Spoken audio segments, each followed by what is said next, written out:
और इसी बीच बड़ी खबर का रुख करना चाहेंगे। बड़ी खबर, बड़ी जानकारी सामने आ रही है। बड़ा अपडेट आपको बताने जा रहे हैं, जहां जल्द ही प्रत्याशी घोषित कर सकती है बीजेपी। लोकसभा चुनाव के प्रत्याशियों की घोषणा हो सकती है। 2019 में हारी 14 सीटों पर पहले प्रत्याशी होंगे घोषित।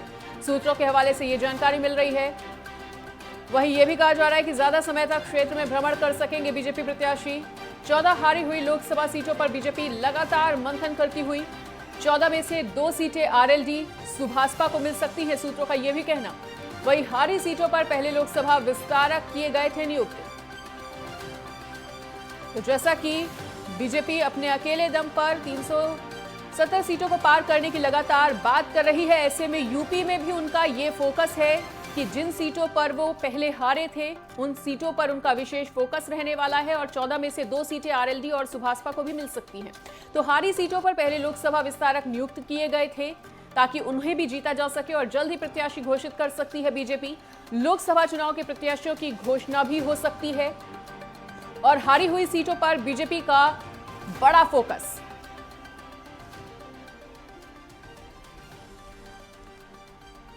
और इसी बीच हमारे साथ हमारे स्टेट हेड राघवेंद्र प्रताप सिंह जुड़ चुके हैं। तो राघवेंद्र, बीजेपी प्रत्याशियों की लिस्ट को जल्द ही घोषित कर सकती है और हारी हुई सीटों पर विशेष फोकस है इस बार बीजेपी का, क्या कुछ कहना चाहेंगे? मनीषा, वैसे तो भारतीय जनता पार्टी द्वारा जो भी आंतरिक सर्वे कराया जाता है वो आंतरिक सर्वे हर सीटों पे लगभग पार्टी द्वारा कराया जा चुका है। जो भी सांसद हैं जहां का फीडबैक कमजोर है वहां पे कुछ टिकट कटने की संभावना है।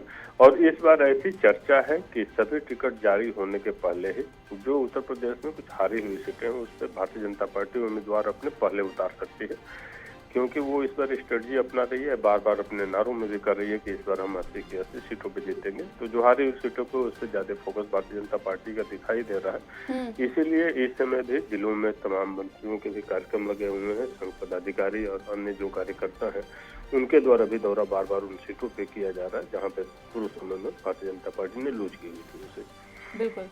अच्छा राघवेंद्र, जैसा कि ये बात चल रही है कि 14 में से 2 सीटें आरएलडी को मिल सकती हैं और 2 सीटें सुभाषपा को मिल सकती हैं, तो ऐसे में क्या ये समझा जाए कि जातीय समीकरणों को बहुत ज्यादा सोचा समझा जा रहा है और जातीय समीकरणों को ध्यान में रखते हुए हारी हुई सीटों पर फतह करने की कोशिश की जा रही है? बेशक जब आप गठबंधन की राजनीति में होते हैं तो कहीं न कहीं जो भी आपके सहयोगी हैं, वो चाहे सुभाषपा हो या फिर निषाद की पार्टी हो या फिर आरएलडी हो जयंत चौधरी की, कहीं न कहीं से उनके साथ भी सामंजस्य बैठाकर चलना पड़ता है। तो 2-2 सीटों की संभावनाएं चर्चा सुनने को मिल रही है कि दी जाएंगी 2-2 सीटें। इसके अलावा जातीय संतुलन, जब भी आप किसी भी चुनाव में जाते हैं तो आपको जातीय संतुलन तो साधना ही पड़ता है। और शायद जातीय संतुलन को साधने का एक तरीका मोदी सरकार द्वारा निकाला गया था, जिसमें एक लाभार्थियों का वोट बैंक बनाया गया। कहीं न कहीं से जो भी गरीब थे, मजदूर थे, असहाय थे, वो चाहे किसी भी जाति धर्म संप्रदाय के हों, उनको डायरेक्ट बेनिफिट के माध्यम से सरकार की योजनाओं का लाभ सीधे उनको पहुंचाकर या जो भी पेंशन की राशि सीधे उनके अकाउंट में डाल करके कहीं न कहीं एक जाति समीकरण इस माध्यम से भी साधने का प्रयास भारतीय जनता पार्टी द्वारा किया गया है। बिल्कुल राघवेंद्र, तो हारी हुई सीटों पर पहले लोकसभा विस्तारक भी नियुक्त किए गए थे। तो कहा जा सकता है कि लोकसभा चुनाव की पूरी तैयारी में बीजेपी जुट चुकी है और फतेह करने की तैयारी में है पूरे यूपी को।